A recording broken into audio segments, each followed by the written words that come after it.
Hey, what's up YouTube? My name's Akela and today I would like to show you how I made my track Sunrise, which came out on Revealed Records back in 2019.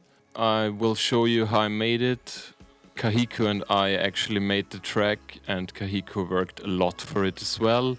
I just happen to have the project here right now and I will show you the specific parts we did in the whole track. And also one thing, this is my first YouTube video ever, so if you like it and in the future if you like more like this, it would be appreciated if you leave a comment and a like for me. Okay, enough of the talking, I'd say let's just get into the project and I will show you how I made Sunrise.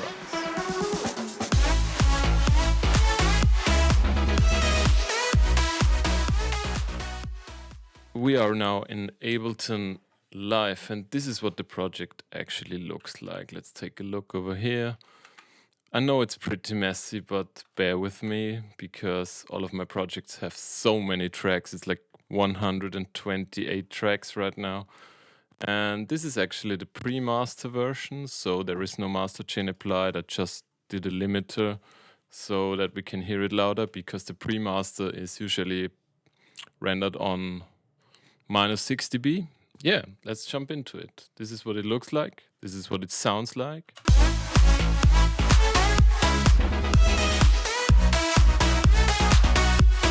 Okay, first and foremost, we have the leads. Those are pretty straightforward, I'd say. 6 layers of leads. Let's solo those.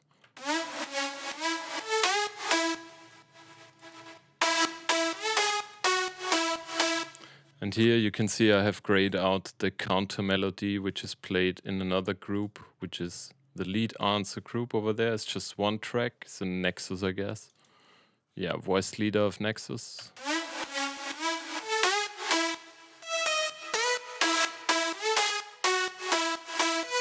And the first thing which I would like to talk about here is actually the automation of the reverb, because this is what gives this lead the character. And as we see here, here is the automation, here is the reverb chain, and we see that the utility, the gain of the reverb is actually automated along with the auto pen with the left and right. So it gives this shuttering effect. Let's take a look.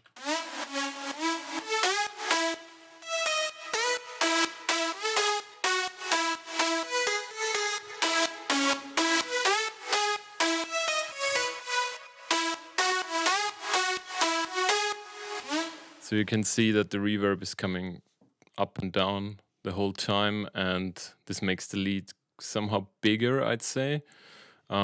Because otherwise without the reverb it would just sound like this.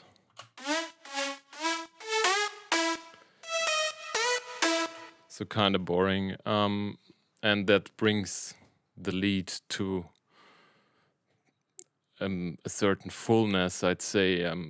It just sounds bigger afterwards, after the reverb extends and falls back down to 0 and extends again, and then we have this shutter effect with the auto pen. Makes it big actually. Let's take a look at the chords. We have this chords.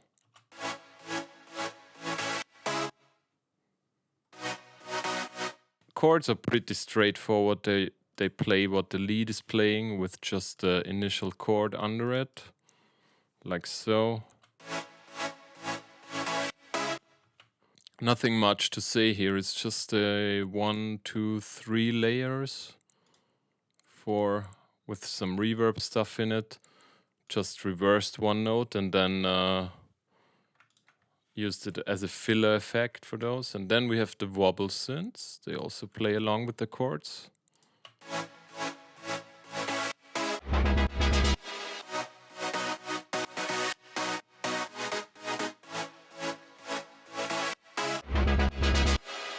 So they fill up the empty spaces in the whole track, and all together. Let me just mute the lead for now and we just take a listen at bass, drums and the chords with the wobble synth on it.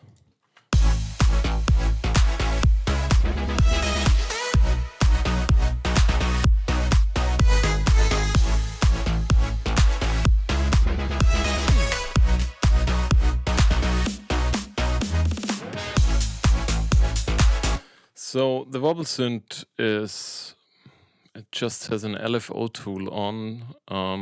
There is some more stuff on the separate layers, like an EQ. We do have a Haas effect, but this one is not used. It's just used in the higher register of the frequency spectrum.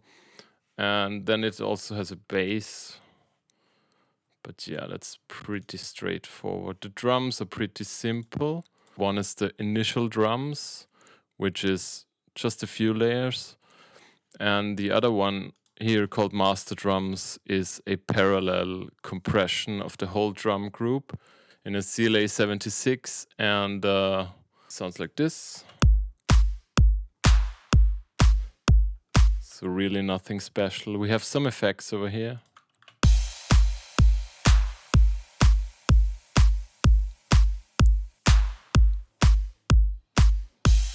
But this is just some crashes, downlifters, and white noise stuff going on here. And then finally we have the bass, which is 4 layers. Do have a sub bass over here, and then 3 mid basses.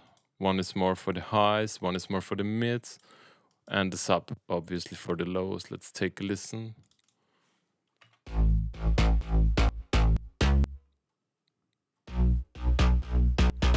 The drums.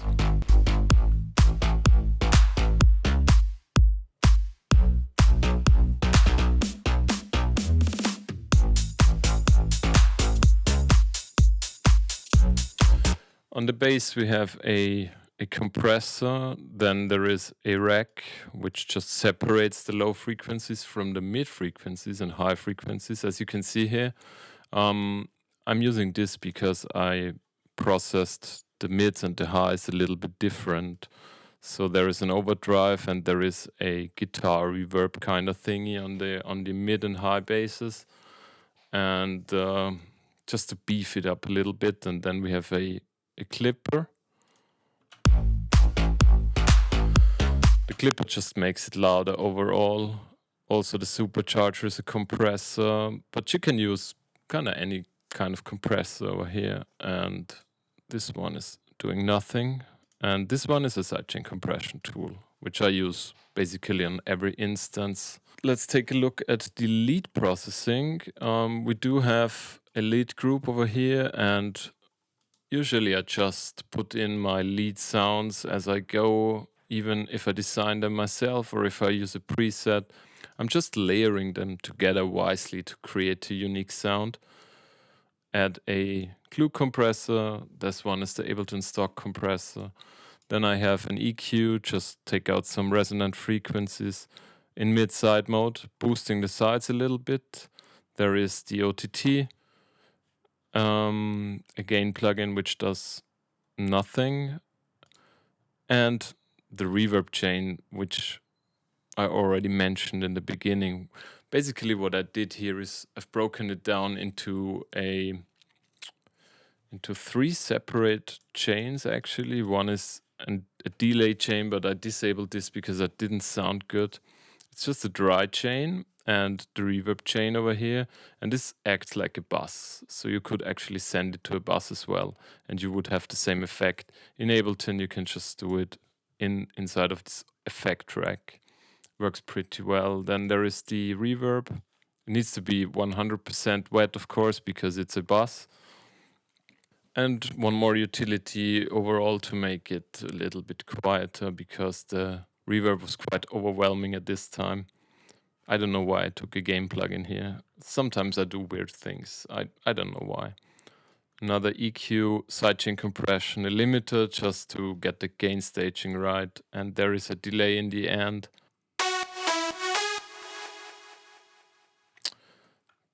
I use this just for the extended outro and to make a smooth transition into the rest of the track.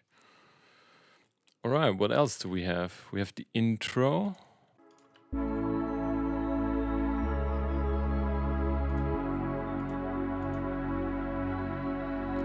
Some ultrasonic stuff, soft sauce from Serum, and a respace from Silent actually.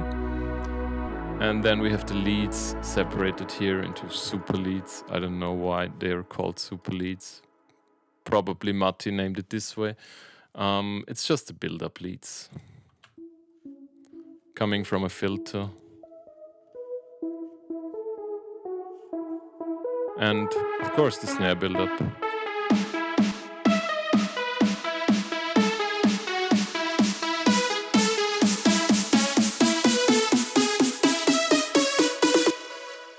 We have some fills. This one is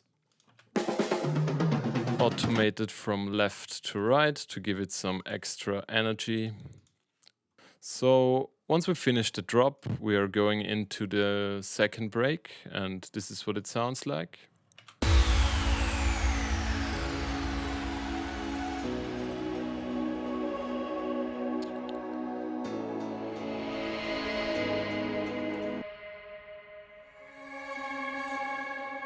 I have some reversed ambiances over there because it just gives a dreamy vibe, and Sunrise is a really dreamy song, so this is very welcome in the track. And some more reversed ambiances, this one from Somatics. Then I have some stick percussions. And this one I chopped down actually in the end, just to empty the spaces.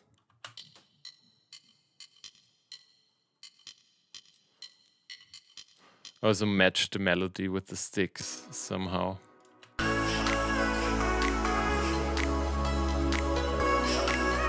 Snap and ride, straightforward. We do have a piano, an arpeggio, and some saws. Then there is an organ. There is a bass, respace again, just another instance, because somehow I like to differentiate between drops and breaks. Then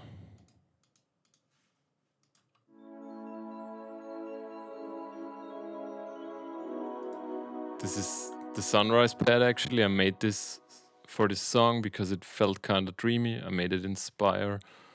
Spire is pretty good if you want to use it for pads and like layer synths. And then the soft saws again in another octave or another register if you want that. And an ultrasonic pad. These vocals, they come from Splice.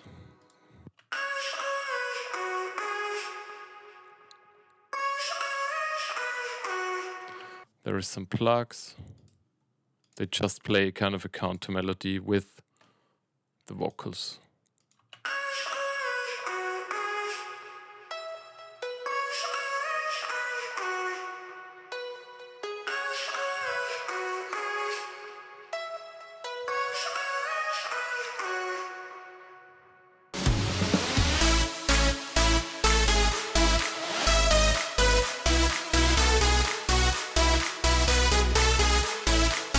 So I have one lead which is bending up. So this just acts like an upriser, but it's the same lead, it's just automated well. Then we have the leads on their own.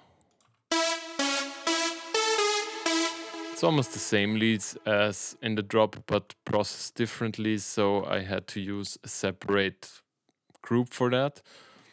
And then we have the super saws.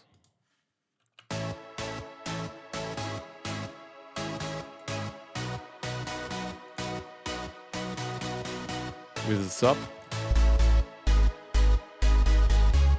Of course, there are claps as well in this part.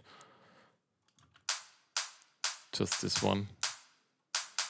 Playing along with the melody, and there must be a 4 to the floor groove somewhere as well.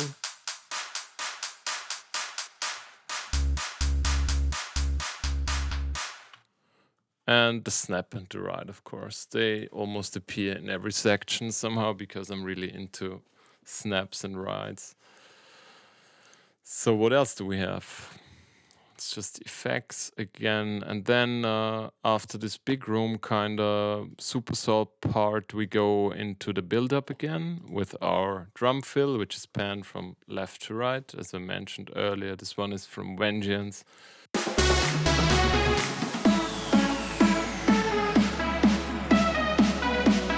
So yes, it's not a big sorcery to create a track like this, but somehow it turned out quite moody and vibey and dreamy, and I think that's the reason why Revealed Records signed it in the first place. And it's just a nice composition overall. I mean, the drop part is really powerful, and the break parts are really dreamy, and the vibe is just carrying on from the beginning to the end of the track. That's what is important nowadays, because you need to have a line in your track somewhere. If you just do drops the whole time, then you won't be able to make a break which fits the drop perfectly. And this is important. And on this track, it turned out pretty well in the end. Okay guys, that's it for this video, and I hope you liked it, and I hope you liked the track, of course. You can stream it on all platforms. As I mentioned earlier, it's released on Revealed Records. That's Hardwell's label. So thanks again for Revealed releasing this track, and thanks also to Kahikko for helping me on this track and collaborating with me on this track. He's a super well-talented producer from Finland, and make sure to check out his stuff as well. He's doing some nice tracks and some nice future bound stuff also. Thanks for watching guys, and we'll see each other in the next video, hopefully. Bye bye.